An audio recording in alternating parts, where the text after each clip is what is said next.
Hey guys, how you doing? It's Hitman23, and I'm coming on now to do a video on some pickups I got today in the mail.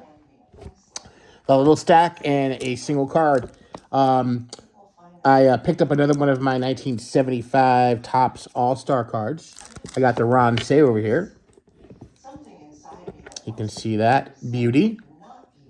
I didn't realize how many years in a row Ron Say was an All-Star. He was like, I think he was like from 75 to 81. He had like an All-Star card. I think. I'm pretty sure. Not 100, but a lot of All-Star games he was in. And I kind of forget what kind of a player he was. He was a very, very good player. So yeah, the 1975 Topps All-Star. I'm about halfway through this run. Lighting here is bad. Actually, I got a new table. So the lighting here is going to be a little bit different because the table I have now is a lower table. I used to have a higher table, which was closer to my lamp, and now it's a little bit lower. So maybe I won't get as many glares, but it may be a little darker in terms of the way my videos look. Plus, I don't have the tripod tonight, so that's why I look a little different and the angle's a little different.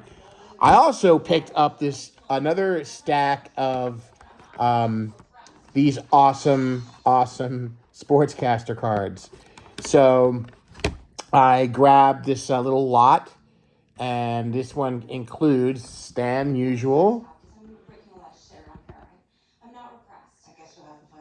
And this is in 1978. And then look, I mean, lo and behold, who would have thought Freddie Patek would get a card, right? In a set like this.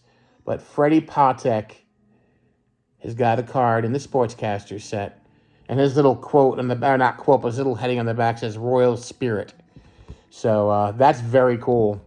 You know, you usually don't see Freddie Patek featured on anything except his regular Topps cards. So that's very nice. I got a nice Jim Rice. Nice Jim Rice. And we got a really nice George Brett. I like the way the crowd looks in the back there. It's kind of, blurry, but I think done purposely. It's kind of get that psychedelic look. Kind of reminds me of like the 1974 Steve Garvey card. That was a cool one. And I think the 73 Dave Kingman card was the same way. So, George Brett. I got the Pete Rose. Charlie Hustle. A very cool one to have. Pete Rose. Now, this one is just a hit and run. Now, George Frost is in the front, but it's just called hit and run. It's not really about him per se. It does mention him on the back a little bit. It tells you, who he is, but it's not about him. So that's cool. And then we got this cool Beyond Sports. It's got Yogi on the front. And it is about walkie-talkie use in the game of baseball and how the Yankees started using them in the 1976 World Series. George Steinbrenner, before he was, the Yankees owner, he coached. He did a little bit of assistant coaching for Purdue football back in the day, and they were using walkie-talkies.